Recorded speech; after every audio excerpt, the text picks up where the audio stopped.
अपने कर्तव्यों का पालन करना एक बहुत बड़ा गुण है। जीवन में जिस समय हमारे जो कर्तव्य बनते हैं, जो जिम्मेदारियां बनती हैं, वो यदि हम पूरी निष्ठा से, ईमानदारी से, मेहनत और सच्चाई से करते रहें तो हमें अपनी मंजिल तक पहुंचने से कोई नहीं रोक सकता।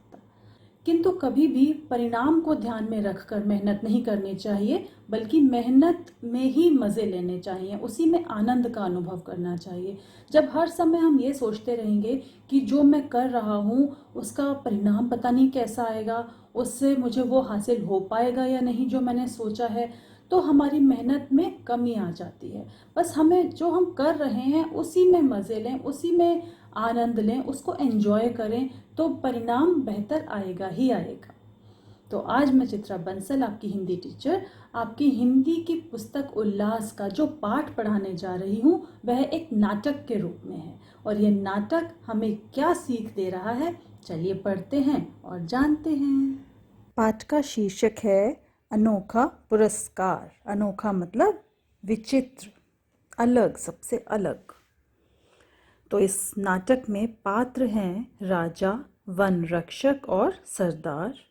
स्थान है जंगल का रास्ता और समय है शाम का।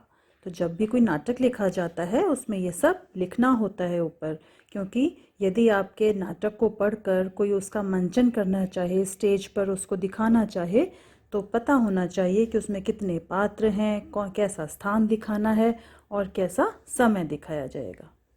चलिए अब पढ़ते हैं, साथ साथ बोल बोल कर पढ़िए। राजा जंगल से निकलकर एक रास्ते के किनारे खड़ा है। राजा यकायक पहुंचकर, यकायक मतलब अचानक, यह तो किसी के घर का रास्ता है, यह सबके लिए खुला नहीं हो सकता। चुपचाप होठों पर उंगली रखकर, मैं राजा हूँ। आश्चर्य है, अंधेरा मेरी कुछ भी परवाह नहीं करता, वह बढ़ता ही आ रहा है। मामूली आदमी की तरह मैं भी भूल भटक सकता हूँ। पूरब, पश्चिम, उत्तर, दक्षिण दिशाएं भी जो मेरा आतंक मानती थी, इस समय सब चुप हैं। दरबार में बढ़ चढ़कर बातें करने वाली मेरी बुद्धि इस समय नहीं बता सकती कि मैं किधर जाऊं। और ये बढ़िया बढ़िया चमकीले कपड़े, ओह, मुझे बहुत भारी लग रहे हैं। आज मेरा सारा अभिमान मुझे झूठा जान पड़ रहा है। हंसता है। अच्छा हुआ मुझे पता तो चल गया कि मैं वास्तव में राजा ही नहीं, मनुष्य भी हूँ। किसी की आहट सुनता है, कोई आ रहा है। मुझे क्या करना चाहिए? क्या कुछ राजापन दिखाऊं? नहीं नहीं, फेंको इस राजापन के ढोंग को, मनुष्य होने का लाभ लो। तो ये सारी बातें एक राजा के मन में चल रही हैं, जो जंगल में खड़ा है। शायद वो रास्ता भटक गया है और अंधेरा बढ़ता जा रहा है।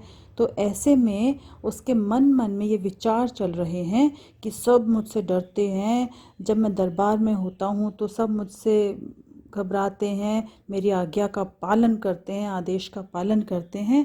पर आज तो अंधेरा मुझसे डर नहीं रहा, वो बढ़ता जा रहा है। सभी दिशाएं मुझे कोई राह नहीं दिखा रही हैं, मैं भटक चुका हूँ। तो अब मैं क्या करूँ? तो राजा को आज पहली बार एहसास हुआ कि वह राजा होने से पहले एक मनुष्य भी है। तो इस समय उसे राजा में नहीं बल्कि एक साधारण मनुष्य के रूप में सोचना चाहिए और समझदारी से काम लेना चाहिए। तो तभी उसे थोड़ी सी आहट सुनाई देती है और फिर अपने आप से ही पूछता है कि क्या मैं ये दिखाऊं कि मैं एक राजा हूँ, मतलब राजापन से काम लूं? कहता है नहीं, आज मुझे मनुष्य होने का ही लाभ उठाना चाहिए। मतलब कोई शायद मेरी मदद तभी करेगा जब मैं एक साधारण मनुष्य के रूप में उससे अच्छे से बात करूँगा।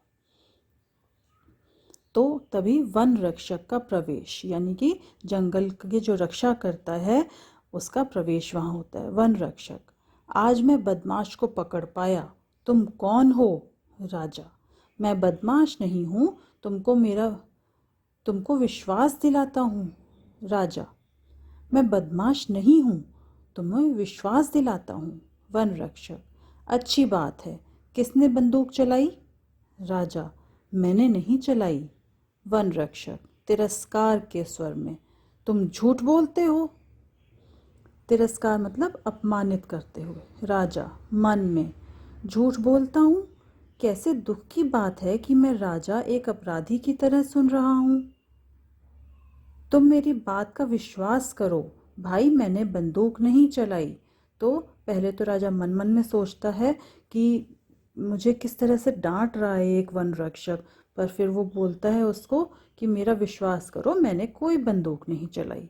वन रक्षक: अच्छा अच्छा, इधर आओ। तुमने राजा के एक हिरन को गोली मारी? क्या नहीं मारी? नहीं, सचमुच नहीं। मैं खुद राजा का बहुत सम्मान करता हूँ। मैंने भी गोली की आवाज़ सुनी है और मुझे भय है कि कुछ चोर या डाकू जंगल में छिपे हुए हैं। वन रक्षक: मुझे यकीन नहीं। खैर, तुम कौन हो और तुम्हारा नाम क्या है? राजा गंभीर होकर: मेरा नाम? वन रक्षक: हाँ, तुम्हारा नाम। तुम्हारा कोई नाम तो होगा ही, क्या नहीं है? तुम कहाँ रहते हो और क्या करते हो? राजा: इन प्रश्नों के उत्तर देने का मुझे अभ्यास नहीं है। वन रक्षक: हो सकता है, पर ये ही प्रश्न हैं जिनके उत्तर देने में सच्चे आदमी को डर नहीं लगता। खैर, अगर तुम अपने बारे में कोई साफ उत्तर नहीं देना चाहते हो तो मत दो, मगर तुम जाना कहाँ चाहते हो? चलो, मैं तुम्हें बाहर निकाल आऊं। राजा क्षुब्ध होकर: क्षुब्ध मतलब नाराज होकर: तुम? किस अधिकार से? वन रक्षक जोश के साथ: मैं राजा का वन रक्षक पुंडरीक हूँ, इस अधिकार से। राजा गौर से देखकर: पुंडरीक? वन रक्षक अकड़ के साथ: जी हाँ, पुंडरीक। किसी आदमी को जिस पर मुझे शक होता है और जब तक वह अपना परिचय जितना तुमने दिया है उससे अधिक नहीं देता, मैं इस राह से नहीं जाने देता। राजा: अच्छी बात है भाई, मुझे बड़ी खुशी है कि मेरी तरह तुम भी राजा के एक अच्छे अफसर हो, अगर तुम विश्वास करो। वन रक्षक: नहीं, तुम विश्वास के पात्र नहीं हो। ऐसा क्यों कहता है वन रक्षक? क्योंकि उसने साधारण सी बात पूछी थी, साधारण सा प्रश्न किया था कि तुम कौन हो, कहाँ जाना चाहते हो, पर राजा ने उसका उत्तर नहीं दिया, तो उसे लगा कि इस व्यक्ति पर विश्वास नहीं किया जा सकता। राजा: मैं राजा का एक अफसर हूँ। मैं राजा के साथ इस जंगल में शिकार खेलने के लिए आया था और यहाँ राह भूल गया हूँ। जंगल में मुझे रात हो गई और मैं घर से बहुत दूर पड़ गया हूँ। वन रक्षक: इसमें सच्चाई की कमी है। अगर तुम शिकार को निकले थे तो तुम्हारा घोड़ा कहाँ है? राजा: घोड़ा थककर गिर पड़ा, मैंने उसे छोड़ दिया। वन रक्षक: यदि मैं तुम्हारी बात का विश्वास ना करूं? राजा: मैं झूठ नहीं बोलता भले आदमी। वन रक्षक: वाह वाह, दरबार में रहते हो और झूठ नहीं बोलते। राजा: खैर, तुम जैसा समझो, मगर मैं झूठ नहीं बोल रहा हूँ, यह मैं तुमको विश्वास दिलाता हूँ। कहो तो प्रमाण दिखा दूँ कि मैं झूठ नहीं बोल रहा हूँ।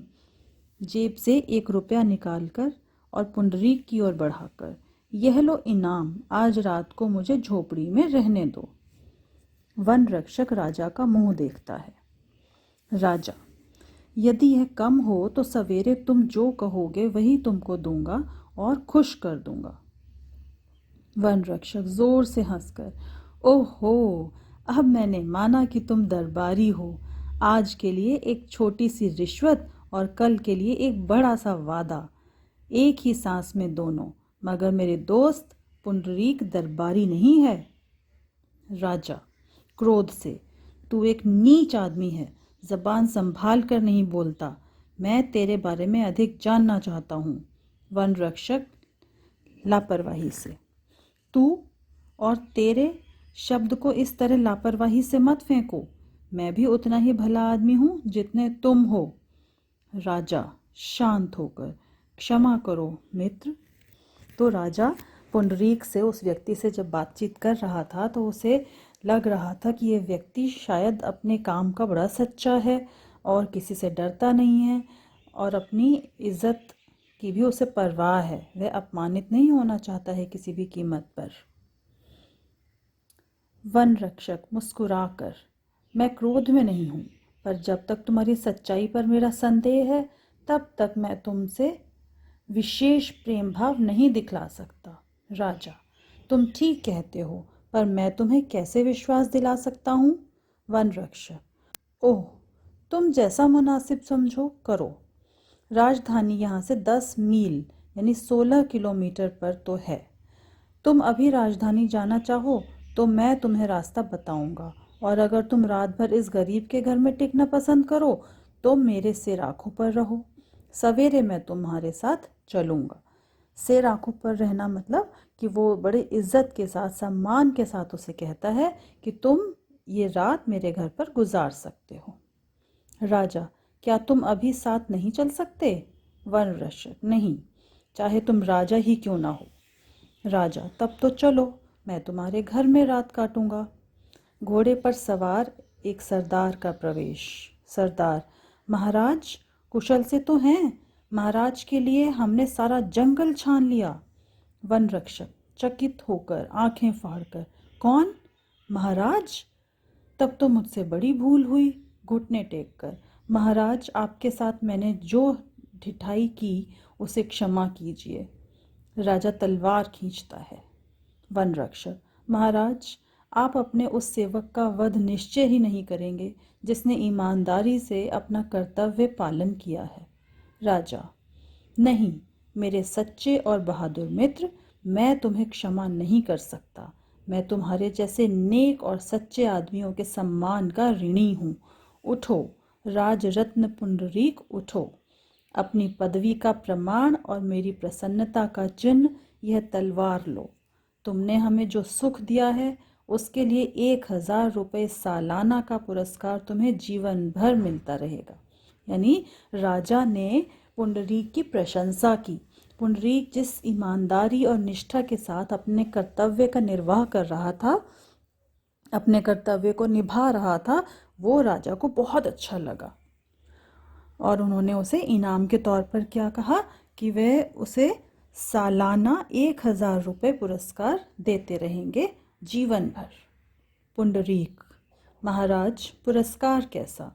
मैंने तो मात्र अपना कर्तव्य निभाया है। राजा तलवार देता है। पुंडरीक घुटने टेक कर उसे दोनों हाथों से लेता है और माथे से छुआता है। फिर खड़े होकर राजा को प्रणाम करता है। राजा: पुंडरीक? पुंडरीक: महाराज। राजा: चलो, हमें महल तक पहुंचा आओ। आज तुम हमारे मेहमान रहोगे। पुंडरीक प्रसन्न होकर सिर झुकाकर: जो हुक्म महाराज। राजा सरदार के घोड़े पर सवार होता है।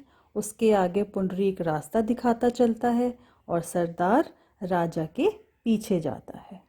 पर्दा गिरता है। तो इस तरह से ये एक छोटा सा नाटक था जिसमें दिखाया गया कि कैसे एक साधारण व्यक्ति भी जब अपने कर्तव्य का, अपनी जिम्मेदारियों का बड़ी ईमानदारी से निर्वाह करता है, पालन करता है, तो प्रकृति खुद ब खुद उसे उसका इनाम दे देती है। तो कभी भी दिखावे के लिए या किसी को खुश करने के लिए काम नहीं करना है, बल्कि बस अपने मन से सच्चाई और ईमानदारी से, पूरी निष्ठा से अपने कर्तव्यों का पालन करते जाना है। समय आने पर हमें उसका परिणाम, उसका फल अपने आप मिलता ही रहेगा। तो इसके साथ हमारी कक्षा 7वीं के सभी पाठ समाप्त होते हैं। सभी पाठ हमने पढ़े मिलकर और हर पाठ से कुछ ना कुछ सीखने को मिला। तो आप इन सीखी हुई बातों को ध्यान में रखिएगा। जब जब जीवन में ऐसे अवसर आएंगे तब तक आपको याद आएगा कि हमने 7वीं कक्षा में ये बात पढ़ी थी और हमें अब इस विशेष परिस्थिति में किस प्रकार से व्यवहार करना है।